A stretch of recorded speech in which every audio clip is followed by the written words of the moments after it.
Hello বন্ধুরা, আমার মেয়েরাই দেখুন এই ঘুম থেকে উঠছে। এই যে একজন ঘুমাচ্ছে, একজন উঠে ফোন দেখতে শুরু করে দিয়েছে। কখন ধরে ডাকছি ওঠ বিছানা তুলবো, কেউই উঠছে না। এমন না, ওঠ, সোয়েটারটা পরে নাও। এই যে শুয়ে সে না না করছে। 9:30 বাজে, এখনো ঘুম থেকে উঠছে না। না ওঠো, বিছানা তুলবো না না। আর একজন ওই যে মুখ ধোয়া নেই, ফোন দেখতে বসেছে এখন। দুজনে এখন ফোন নিয়ে পড়েছে। কখন ধরে বলছি মুখ ধো, ব্রাশ করো, তারপর নাচ প্র্যাকটিস করাবো, কথাই শুনছে না দুজনে।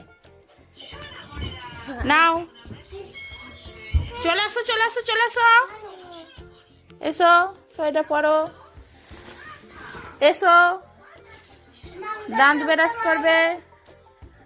ওই যে আমার ছোট মেয়ের আবার চোখ লাল হয়ে ফুলে পেঁচুটি কাটছে, ও আমাকে চোখ দেখাচ্ছে, বলছে আমার চোখগুলো দেখো মা। ওই যে আবার তো দিদিকে বলছে চোখগুলো বড় কর। ওই যে আমি বিছানা তুলছি, ও মায়েদের বাড়ি ছুটছে। এই যে জুতো পরে নে, ওই যে মায়েদের বাড়ি যাচ্ছে। এই যে বন্ধু বিছানা তুলছি, এই যে এবার একে একে বিছানা তোলা হচ্ছে, গোছানো হচ্ছে। এই মেয়েরা উঠলো, আপনাদের করে তো দেখালাম। শীতকালে বিছানা পুরো একবারে ভর্তি হয়ে থাকে, গোছাতে গোছাতেই বিরক্ত লেগে যাবে। কত জিনিস হয়, বিছানা ভর্তি। সবাই আপনাদেরও এরকম হয়, আবার বাচ্চা থাকলে বেশি বাড়িতে। বাচ্চাদের ভালোভাবে গায়ে দেওয়াতে হবে। ঠান্ডাটা আবার মানে 2 দিন খুব পড়েছে, কমে গেছিল।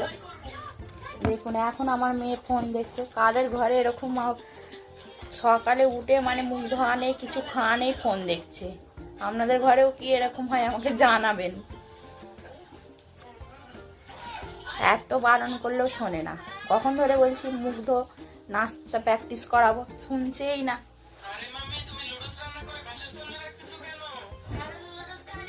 আমাদের ঘরে এরকম বাচ্চারা করে? আমার ঘরে করে দুটোই। ঠিক আছে বন্ধুরা, এবার রাখছি আমি। এবার মেয়েদের মুখ টুক ধুইয়ে ব্রাশ ফেরাশ করে নাচটা প্র্যাকটিস করাবো।